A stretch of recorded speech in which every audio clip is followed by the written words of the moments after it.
Podcast warning and legal disclaimer. Welcome to Clarksville Originals. Before you hit play, here's the deal. All content on this podcast is owned and created by the hosts, but it is strictly for entertainment purposes. Nothing said here should be taken as legal, medical, financial, or dating advice. Seriously, don't make big decisions based on two people with microphones and free time. Sensitive ears beware, occasional bad words, ridiculous jokes, and potentially shocking facts may appear. Proceed at your own risk.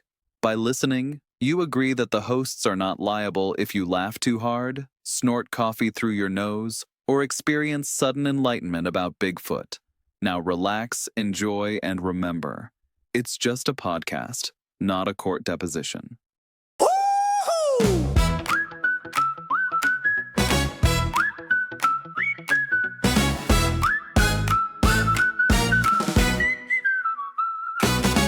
Clarksville town to the whole wide world. Chris Moon and Jimmy Knives got the stories unfurled. Legends laugh and hometown pride. Jump on in, it's a wild ride. Oh, Clarksville Originals. Woo! Jokes and smiles, but sometimes serious too. Oh, Clarksville Originals. Woo! From Main Street tales to things the world once knew.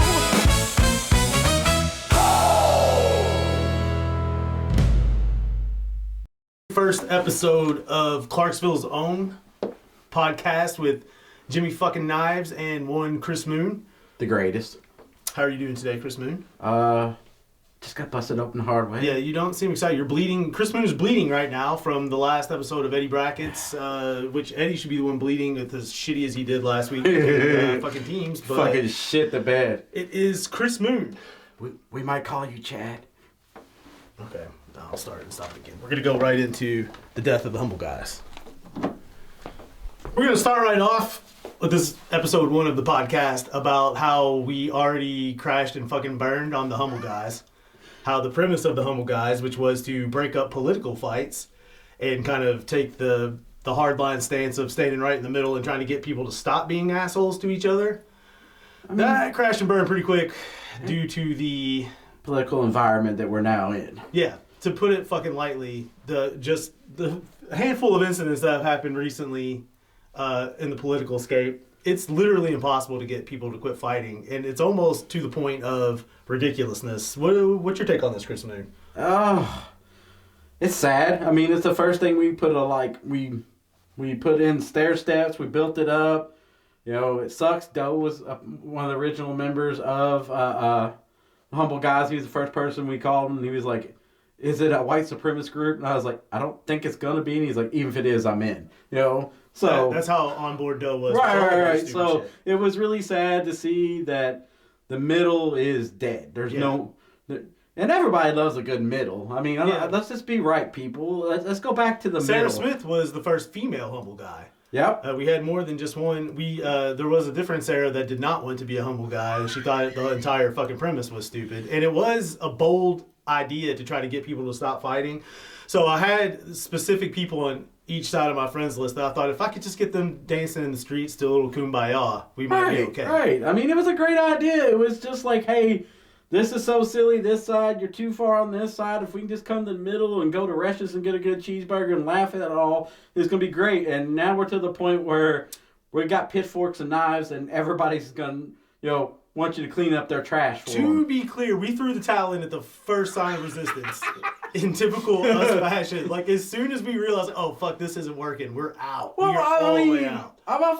I'm not fucking stupid either. I'm not going to sit here and try to tell you the world is great and shit. And it wasn't before all this happened, and it's definitely not worth the energy. And look at me, people. I mean, I know this is to be audio, but I'm not the guy. We know what you look like, Chris. All right. I'm not the guy that's going to be like, I'm going to take on the biggest task in the world and be like Gandhi and fast to get you guys to come back together. I'll be dead. So, just like that, Humble Guys, dead. Well, the other problem was I thought they were two opposing sides that maybe we could get to agree on shit. I didn't really understand that they need each other as much as they do, because almost everyone I know has picked a side, even if they're not super vocal about it. But the second you try to get them to come to the middle, you realize even the people you didn't think picked a side definitely lean really hard one way or the other. So it was just like, okay, there's literally nobody with us on this shit in the middle. And not that that's any different than how everything is with us, but Right. it was a fucking lost cause that there wasn't really any meat on the bones of like even trying to get any comedy or anything out of it. You're just basically irritating the fuck out of people, and there's enough of that going on anyway without us adding to that. Right. So that's why we redirected and came back. We still want to do the Clarksville focus, but we're with the Die Trying Media. Do you want to explain to where we came down on Die Trying, or is that too controversial? So the Die Trying, me and Jim, we walk about every day, and we were walking. And I was telling him a story about this guy we call Elmer Fudd over in the West End. He used to come on Saturdays and sweep our garage. Well, that day we was knocking off early and we were going to go watch Kentucky and U of L play. He showed up and was real excited. We was like, no, not today. We still paid him. And we locked up the garage and we went in my grandpa's house. And we come back out and there's a bunch of police tape and... policeman, apparently he was so distraught over not being able to sweep our garage, he went around the corner and killed himself. He stabbed himself in the gut a bunch of times, and that was that. We had no more Elmer Fudd cleaning our garage anymore over a U of L Kentucky game. He wanted to work so bad that he was willing to die. And that's if there's anybody that I know that loves to work, it's you and me. So that's where Die Trying Media was born. And we're going to have a little bit of a different mission statement. We're still not going to go full Super Sad Media. No. And that's kind of, we have an uphill battle with trying to distance ourselves from the trolling that we used to do. Most of that, if not all of it, I blame Eddie Allen for. That's all him. He was the best of us at never breaking character and always being an asshole. And it was shocking to me how many people actually thought that he was serious most of the time. And to this day, I think even he doesn't know if he was serious half of the time. But we're not. The Die Trying Media is not the second coming of Super Sad. We're older, not as bitter. It takes too much energy to be negative all the time. Like, it's exhausting. Like, you all know if shit sucks. By now, if you all don't know that shit sucks, why do you need me to point it out to you? You're living the best life you've ever lived. If you can go out in this world and don't think anything sucks. So I'm not going to be the asshole anymore, nor is Jim going to be like, guess what? Clarksville smells like shit. We all know Clarksville smells like shit. Jim still might. I struggle with it. I feel like the recovering alcoholic that keeps falling off the or falling off the wagon. I've got called on the carpet a few times already for overstepping my bounds when I said I was going to keep it more positive. So, I mean, I'm a work in progress. I haven't reached self-actualization yet. But this particular podcast is going to release on a bi-weekly basis. It's going to come out on Fridays. It's still going to have a Clarksville-centric focus, and we sound like fucking rednecks. I was recently in Florida, and a woman from Alabama wished I had subtitles because we sound like fucking nicks, and that's just what we sound like. I'm not gonna try to Hollywood up my voice and speak in a different tone than I normally do or get rid of my accent. It is what it is. So people that aren't from around here, if they want to laugh at it, that's fine. But this is what the fuck we sound like in Clarksville, Indiana. So we're from the south of Indiana. I knew we were rednecks when the Alligator Show come on, and they had subtitles underneath it, and I didn't need it. I understood everything they said, and I was like, oh, shit.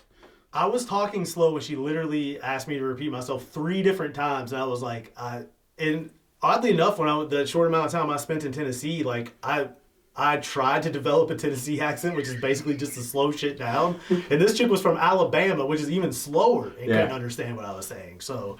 I understand that we sound like fucking banjos when we talk, but that's just, Logan went away. He went to Indiana State, and he went up there, and he was using the lingo. You just said up there to make to drive up point home. All right, and he went up there, and they looked at him, and he's like, "Where are you from?" And he wouldn't say from Indiana. He would say from Louisville. He would be like, "I'm from Louisville," but he used some, which everybody else calls Louisville. Right. He used some terms up there, and they was like.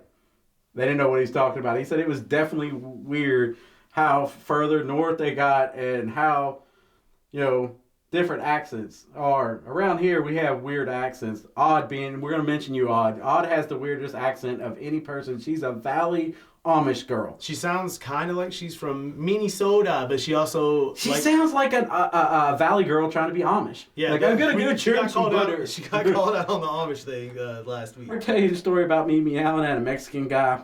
So... In Clarksville? Yeah, in Clarksville. I was trying to be helpful. And he had paints of cans set on the curb. And they're not going to take them. Did you say paints of cans? Yes, I did say paints of cans. They were sitting on the curb. And I was like... Hold on, what's paints of cans? You can't just... Yeah, paint. Cans of paint? Yeah, cans of Okay, paint. okay, Paints of cans. okay. You know? Yeah, okay, paints of So cans. anyway, I was like, Brad and him not going to take this. So I was like, I'm going to help this guy out. And so I'm like, hey, sir. And he's like, yeah. He looks at me. He's like... I said, they won't take these cans. You got to put kitty litter in them. They won't take them. He looked at me and I said, meow, meow. And the guy looked at me like, what the fuck? Yeah, that's not Spanish. Right. So I was like, I got technology in my fucking pocket. I could use my phone to translate to this guy. No, I'm going to meow at him. And then I walk away. So every day I walk past his house and my wife walks with Nikki and he waves at me, and you can just see the look on his face, like he's immediately remembering this That's dumb the son of a fucking guy bitch. that's meowing. Yeah, and I told Nikki this story, and she sees it, she started.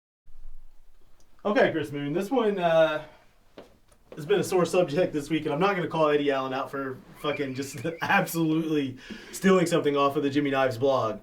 But the delete me post on social media where somebody... If you don't agree with their opinion, they want you to delete them. Right. Why can't... What? First of all, come on, people. You've known each other since grade school. You know we're all fucked up. Like, there ain't one of us. Like, you knew that we do fucked up shit when you became our friends. Like, you openly accepted a friend request. You thought back, man, that guy ate paste. He shot peas out his nose. He shoved... or something silly, you know.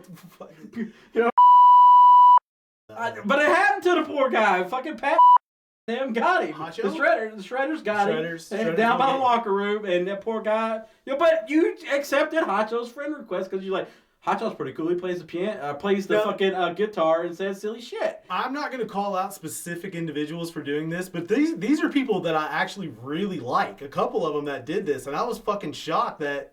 I wasn't that shocked by one of them. But 2 or 3 of the other ones, I was like, really? You're all doing the delete me post? Because to me, that's the height of fucking arrogance on Facebook. Right. Or anything is if you don't agree with me, you delete me, not the other way around. If somebody says something that you don't agree with, you're supposed to fucking delete them. Like, in your own house. Right. Like, where the fuck do you get off saying if you don't like something, you delete me? How do I know you don't like it? How am I, like, I'm supposed to read your post and go, I think she didn't like me. Like, she didn't like my post. Should I delete? Where do I make the decision that you liked or disliked? Now I'm going to make the decision for whoever said that. Like, oh man, did they really dislike that? I don't know. See, you're asking me to read the room, and anybody in this room knows I can't read the room. You know, so why don't you just take the time and be like, he's an asshole, get rid of him. You know why you kept these people around, and you all need to quit pretending. They're good Facebook watchers. You watch those people, you hope that their house burns down, and you're like, everybody. oh, you're waiting for that meltdown. You're waiting for that Facebook argument where somebody screws up and accidentally says the word you're not allowed to say. You're waiting for it. If I could put it in the parlance of our times, Chris Moon, it would be like me sending a dick pic to somebody, and then they want me to block them for doing it. You know what I'm saying? Right. That's just fucking stupid. My bad. Ass backwards. You block the person that did the thing, not the other fucking way around. Right. If you send me a dick pic I didn't ask for, you block me. That's not how the fuck that works. No. So quit being fucking lazy. Don't make me say your name. Don't. Don't make me say your name. Okay, Chris Moon. So I was told that there was yet another shoe goblin incident. Would you like to elaborate on what happened down there? I know they're trying to dig into the woods a path. What exactly happened? So they were digging a path through there for new utility lines down there in old Clarksville. And apparently the shoe goblin had a shrine in there. And the big construction workers found it and got real scared. And the police showed up. And next thing I know, the shoe goblin comes out the back door behind him and was like Ernest T. Bass looking like...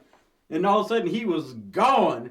And next thing I know, I finished my walk, and my walk's 5 miles, so it's another 3 miles from where that spot is. And I come back, and he's coming at me with a big drink toward down there where Jim lives, and he's just happy as could be. Like, they couldn't catch him. Like, the shoe goblin knows how to get out of situations that nobody else knows. He knew the back ways, the front ways, and sideways to get the hell out of there before anybody caught him. He don't get caught unless he's stealing, allegedly, beer from other places. So the shoe goblin is the first guy we've tried to establish in the Clarkverse or the Clarksverse, or we haven't come up with a really good name for that yet, and we probably won't be able to come up with a good name. Huckleberry was a guy that I feel like is another one that, especially for people our age when we were little kids, he terrorized the neighborhood kind of the same way the shoe goblin does now. The shoe goblin is way more interesting, I think. Yeah, more depth to that character. Huckleberry just smelled like BO and was creepy because you were small.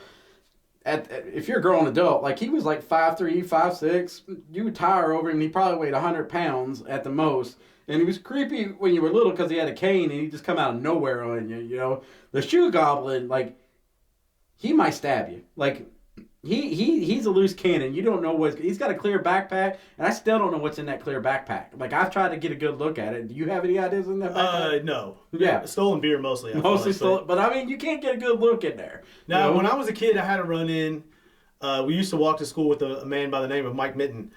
And Mitten threw something at his door. Yep.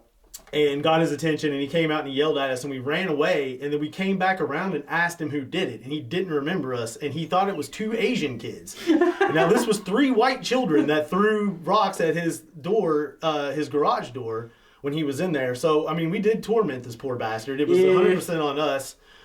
We grew up to be bad people as well. We weren't just bad children, but Huckleberry was very fucking well known just for the outlandishness of his behavior. Whereas the shoe goblin might be the guy that ends up being like a serial killer or something like that. Yeah.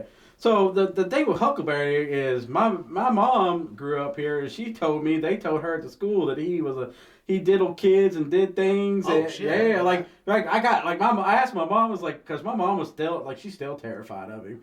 And I'm like, why were you all so scared? She goes, the school told us to be. Like, he kidnapped kids, he did this and that. I was like,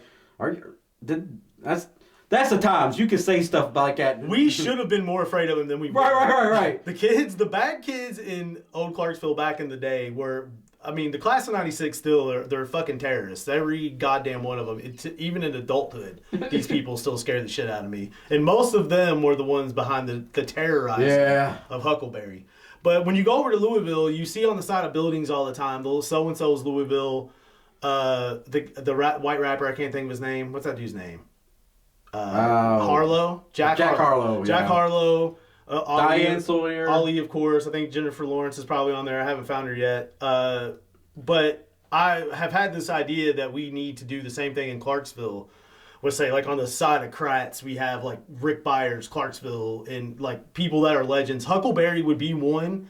Shoe Goblin is a little too new, I think. Right, he's in his infancy. He's still got to work. He's got to earn his. Who else would you put, and where would you put them on buildings? Just pick 3. So Bob Pop, the sewer plant, because he was so damn proud of it. He talked about the sewer plant all the time. Bob Pop's Clarksville on the sewer plant. Okay. Right, sewer plant. George the Animal Strauss at Planet Fitness. We can put him on the side of there. All right. Damn, who would be the next one? We had to put Rick Byers at the basketball courts. You know, pick Ray Lawrence. We both co-signed on Rick Byers right off the bat. He was my favorite teacher in school, except for the other man. Well, it's a tie, because I don't want to disparage either one of them. Mr. Stock. Yeah. I would put him on the side of Kratz or, say, the Colgate building. Absolutely. Mr. Stock's Clarksville would be fucking perfect. As far as anybody else, Jim Bemis, I would like to throw his name in the hat. Jim OTC. Bemis. Put it at the OTC. Yeah, okay. Mr. Bemis love horse races. Mr. Bemis, don't do dumb stuff. He didn't say shit. He was a good guy. You knew what he meant. Don't do dumb shit. But Mr. Peterson was fucking awesome. And my third pick would be Eddie Allen. Eddie Allen's, and I would put him at the tanning bed. Just pick a tanning bed. I don't care. NFL is fake as fuck. I've been saying it for years and years and years and years. Last year, one of my favorite all-time people, Bill Burr, went on ESPN on the Rich Eisen show, and he flat out fucking said that the NFL is an entertainment league the same as the WWE Yep. is, so they cannot be sued when everybody finds out for a fucking fact that it's fake. So, with that being said, the recent Ravens game was really bad. Basically, every Buccaneers game you watch looks like a dusty finish in WWF. Yeah. Back in the day, WWE, the false finishes, like it literally taking to the last second, just absolute ridiculousness. If you want to watch the fakest game of all time, in my opinion, you go watch the Atlanta Falcons game from last year, and this year's was pretty close. What do you think about the NFL being fake, and who do you think's in on it?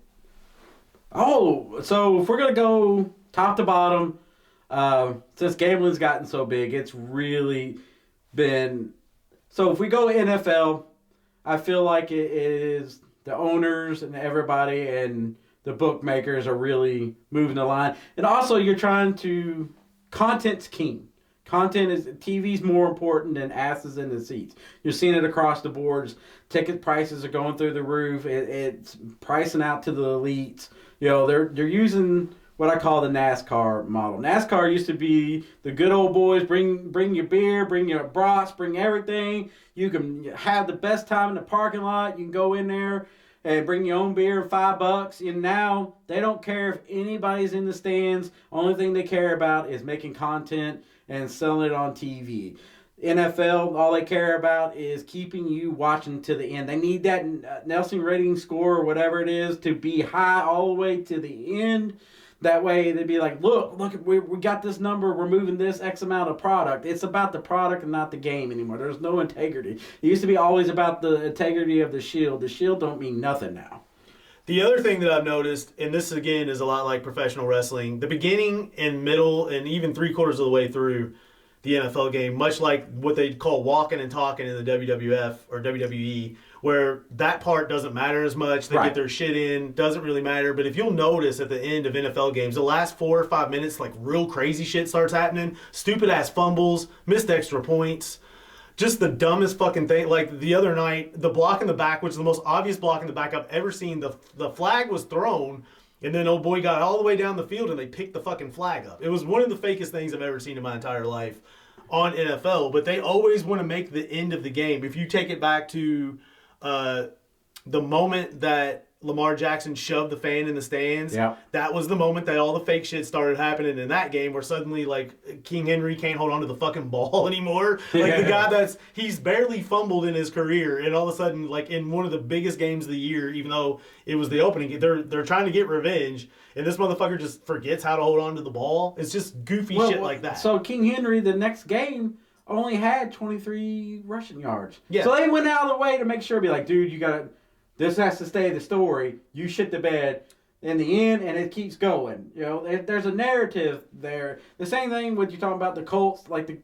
Why did the Bronco guy, they've been playing football forever. All of a sudden, he forgets the rule, puts his hand on the center, and pushes himself up to block a 63-yard kick that you knew damn good and well wasn't going to go. You know, there's all these constant little mistakes so that they can redo the game with right. So it just keeps showing up, and they screwed up. So the Bucks game, they let that Titans guy score on purpose. And they was like, hey, he scored on purpose. Yeah. You know? But they got to pretend like he didn't. Well, you know? Another thing that happened in that Tampa Bay game, they got down 1st and goal at like the 2-yard line. I'm talking about Titans. The Texans got down there, and they could not get into the end zone and turn the ball over on downs. And then later they have a 25-yard rushing touchdown. Right. So you mean to tell me you couldn't get 2 yards on the goal line, but some guy's just going to break one on a team that you've not been able to run on the entire night, where they said, and they said it out loud, that if your quarterback is your leading rusher, you're not a good rushing team. Right. And then 2 seconds later, somebody busts out a 25-yard rush for a touchdown where literally nobody was in 10 fucking yards of him in either direction. I mean, when it goes fake, it goes super fake. So they made that narrative at the beginning of the game was the Texans were the only team not to have a touchdown in 2 weeks that the season started. Right off the bat to get a touchdown. Yeah. I mean, literally, it was like, hey, got a touchdown. They got a touchdown. Now, I'm going to ask you another question. Does that affect your enjoyment of NFL at all, or do you actually like that they're trying to make it more entertaining? Because it doesn't bother me in the slightest. It doesn't, I'm not that, I'll watch it, and it just, if I was a gambler, I think it would bother me, but I would try to put we were big wrestling fans, I would try to bet on like the narrative, like how I would like try to make it in wrestling. You know? I don't get genuinely pissed off anymore when the team that I like loses because I know that it's scripted. It's very similar to like when somebody that you like in wrestling, like it doesn't really matter if they go over or not. But there's a lot of talk right now about Baker Mayfield being this awesome guy, and like all of his shit, like he participates in some of the fakest games. Right. So, and I'm supposed to act like this dude's not a douche nozzle. He's definitely really the Hulk Hogan of the NFL. You know, you get like the underdog story, or I will say not Hulk Hogan. I'm gonna Daniel Bryant would be more his stick. You know, he was like all week since that game. They've been talking about how he was on the practice squad and how insulting it was for him and all that. It's like now they're building him up. Like, he was a bum, Rocky. You're a bum, you know? And now he's a champ. The amount of pleasure that my brother gets out of players that I fucking hate playing for the Buccaneers, which has been going on since the Tom Brady era, like of them just continuously signing like my least favorite players. And when we got him to replace Tom Brady, when he came in, I was like, what? Why must this always happen to me, dude? Like, when I miss Jameis Winston, what the fuck is going on? And Keith is like, well, is he growing on you? And he's really not. I would love for Baker Mayfield to grow on me, but I mean, literally grow, short motherfucker. Like, I would, but he isn't. He just reminds me of a Clarksville person. The worst thing ever happened I can remember in basketball. Speaking of Mike Minton hit a half-court shot one time in the game, and it was pure fucking luck. Like, he should have never hit it. And every fucking time shit got in trouble, and that motherfucker was going to be the guy that thinks he's going to hit it, he's going to throw it from half court. There's nothing worse than false bravado and blind fucking luck that went in your fucking way one fucking time, and you think you're the goddamn man, and that's him. He thinks he's a fucking man every time. That is the only thing I'll do, like, about Mayfield, dude, is the fact that, like, he was hurt, and then he got up and got that motherfucking He forgot to sell, dude. He hilarious. fucking no-sold the guy. And again, if you don't think the NFL's fake, just look at that. Yeah, he no-sold it. Fucking proof that he was like, oh, my legs hurt. Never mind, fuck this. I'm going to get up and yell at this guy. Dude, and it was like, dude, you realize cameras are on you? You were literally acted like you were injured 2 seconds before that. I've seen fights break out in back rooms of wrestling shows over shit like that for nobody selling properly. Did you see Patrick Mahomes in the post-game press conference where he looked like he had Kansas City Chiefs fatigue? Yeah. I hate myself. No. I started to feel bad for him a little bit, which I did not think was even possible. I just think it's the hotel. Chris Moon. I gotta set this one up a little bit. Alrighty. My man Billy Corrigan, lead singer of the Smashing Pumpkins. For those of you who don't know, I'm a huge fan. He was on Bill Maher's podcast or whatever it is where they sit there and he smokes weed and talks to people who don't smoke weed half the time. Contact. And Billy Corrigan came out and said that artificial intelligence and its ability to make songs as fast as it does is going to kill music in 5 years from now. He said by the year 2030, like, music will be unrecognizable and everything, literally everything you hear will have some sort of AI in it. What do you feel about being on the front lines of this war, being the guy that can make a song that's fucking amazing within like 3 minutes? Dude, it's fucking awesome. Like, you don't have to deal with any fucking body. You just come up with the thought. You come up with the premise. I do a little bit of the writing. ChatGPT helps me, because you can hear how I talk. It's fucking broken as shit, man. Writing's just as broken. So I fill the pieces in, and I can make a product for the stuff we do. And it's funny, it's good, it's high quality. You just got to sometimes edit AI's how it does, how it talks, and some of it's bad habits. AI, it has a lot of bad habits. But from that standpoint, if you ever knew anybody who was in a band, they never said they wanted to go in the studio and record, because if you ask anybody, they go in the studio, they implode. There's nothing good that comes from it. It takes forever to get a group of people on the same thing. When it comes to AI music, it's just me. I come up with the idea, Jim will give me something, somebody will hand me something, a silly story or something, and I can run with it, and we got content. And like I was saying earlier, content is king. The faster I can make something, and it sounds good, it sounds 100% like a live band, like somebody went into a studio, it's good quality, and why should you try to pick up and learn a guitar. Do you think that he's right? Do you think that in 5 years nobody, like, say a kid that's 15 years old right now, is he even going to bother to learn to play guitar? Because that was kind of his point. He was like, when I was 15, he would go into the garage and he would play for hours on end the same fucking song until he got it perfect. Do you think anybody's even going to bother to do that? I don't think so kids... You agree with him that by 20... Absolutely, it's dead. Like, I don't think anybody puts a lot of effort into anything anymore. Very few people, like, really put a lot of time and effort into their craft. Everybody is chasing the next thing, chasing, like, I want to be... You know, what we started with a little bit was Super Sad was our tongue-in-cheek fake famous. We were locally fake famous, you know. And I think people chase that so much to the point where it would be like if I could pass myself off as a musician, you know, it only take me 2 seconds to do. That's the easiest fucking lie to tell somebody. Right. You could fool a bitch in 2 seconds and hand her a song. I made this for you. There you go. I played the guitar on it. How the fuck is she gonna know? Do you think they even care at this point? I mean, honestly, like... Maybe like look, what younger chick is gonna give a fuck that you know? There might be a few that their daddy or somebody they looked up to played an instrument, or somebody they have a crush on or something. Maybe it means something to them, or it's just a talking point to like brag. My boyfriend plays a guitar, but I don't know who it's for anymore. You know, I don't know who this world is for anymore.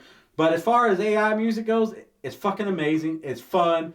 It gives me content, and if you want to hear a Huckleberry song, it's on there. There's all kinds of silly shit out there. So we just have to have the ideas now, which was never our problem. We always had way too many ideas and did not have the talent to do the things. Now, we still played out and got banned from a pizza place. We did the things, but it was all part of the fucking joke of the show. But now, if we would have had it back when we were trolling, I can't even think of how fucking dangerous we right. If we had that when we was on fire and we'd have been in, dude, we'd probably have a lot of lawsuits, a lot of trouble. One of us probably be dead. Yeah, so do you think this is going to kill, like, we're never going to have a future Jimi Hendrix or another Beatles or another Kurt Cobain or whatever? Do you think that those people are still going to do it anyway? Do you think there will be some musicians that power through, or do you think that they'll be like, why would I fucking bother? I think there's some might power through, but ultimately, what's the money in it? You know?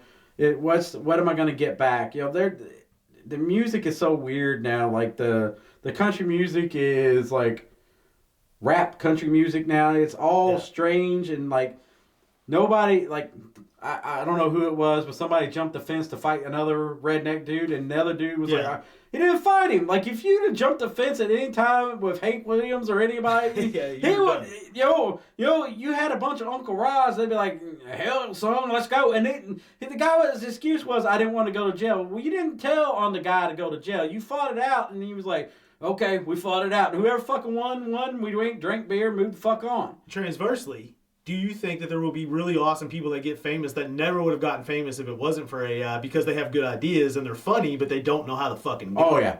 Yeah. I mean... Do you think that's a fair trade?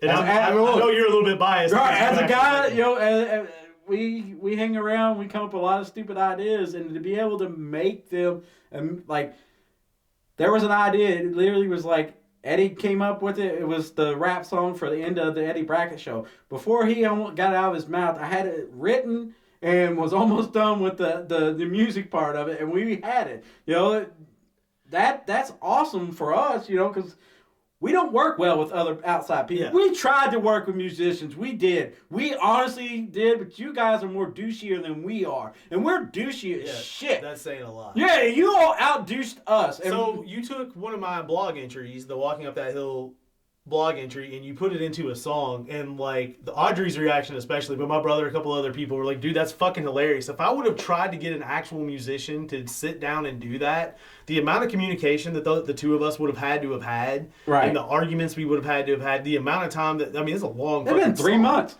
Oh, that might be being generous. Right. I think it might have been longer than that. And then by that time, everybody would have forgotten what the fuck it was. I write that entry in that fucking day, within a couple of hours. I remember listening to it and laughing. I'm like, this happened to me last night. Right. And like, there's a song about it, and I had already written about it. So it's been pretty fucking mind-boggling from the outside looking in because I don't know how to do it, and I know that Eddie does it, and he's had people ask him, like, dude, who's making these fucking intros and outros for you all? Because that's the funniest part of the show. I mean... So the fact that we have, like, a new star all of a sudden that we're leaning on... I mean, for a year, like, I got into learning AI, and I read, and I was like, man, this seems pretty cool.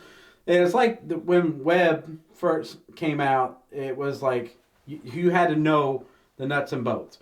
And for AI is learning how to talk to it and getting it to do exactly what you want it to do. Because it fights, it's like dealing with a drunk toddler. It's going to fight with you, and then it has, all of a sudden it'll be in the middle of it and have a moral issue with whatever you just asked it to do. That one's crazy. Like, you had me send me that picture today, and you was like, hey, I want her to have a gun and safety glasses. Well, you can't ask ChatGPT to make a gun.